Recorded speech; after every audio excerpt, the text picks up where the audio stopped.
What's your philosophy on investing? How do you like approach it from maybe the high level, saying this is the way I see things? Sure.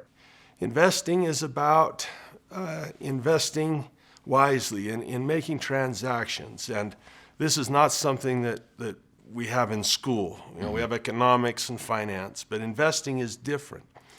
And when Robert asked me to write my book in his series, it forced me to answer that question. What is investing? And I've come to believe that there's 4 things that make up investing, or at least a wise investor.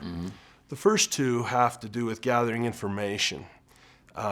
For jargon and fancy terms, we call this understanding things fundamentally, or what you call a fundamental analysis. So the first lessons of investing, I would say, is the ability to look at a deal and understand its numbers. Can I look at a church and is it doing well? Can I look at a nonprofit, a government, a stock, or a real estate deal? When I look at its income and its expenses, its assets, its liabilities, when I look at those numbers, do I understand them well enough to say, well, at least it's surviving now, at least it's headed in the right direction? So that'd be the first one. The second thing I would say of the 4 is also information gathering. We have to be aware of trends. Trending is a huge thing in business. We don't want to react too much to every little blip. That'd be silly. But to understand the general idea of supply and demand and where things are headed is a huge advantage. So with those 2 things, we have information. The third thing is critical, is that's where we begin to take some action in how we position ourselves.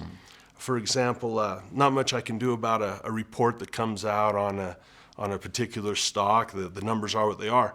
But I can choose how I position myself, whether I'm long or short, or want a cash flow, or how I want to place my money in the way of success, so to speak.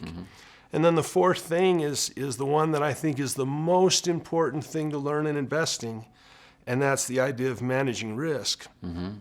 Those numbers, people think it's about predicting the future, and I tend to think less so. I think trends are important, but dealing with sudden change, when you can do that, then you can invest with confidence, knowing you have a plan B. That's we spoke last time about 401ks, and that lack of a plan B bothers me the most. Is if you have a systemic issue, what are you going to do? So having a plan B and knowing how to adjust. So those are the 4: looking at numbers, fundamentals, looking at trends. Some people call it technicals. Positioning yourself for cash flow. And then finally, risk management. And in a nutshell, those are the 4 things I think about when I'm going to make an investment decision. You aren't stuck. There is something you can do to claim the life you want. Wealth breakthroughs can change everything.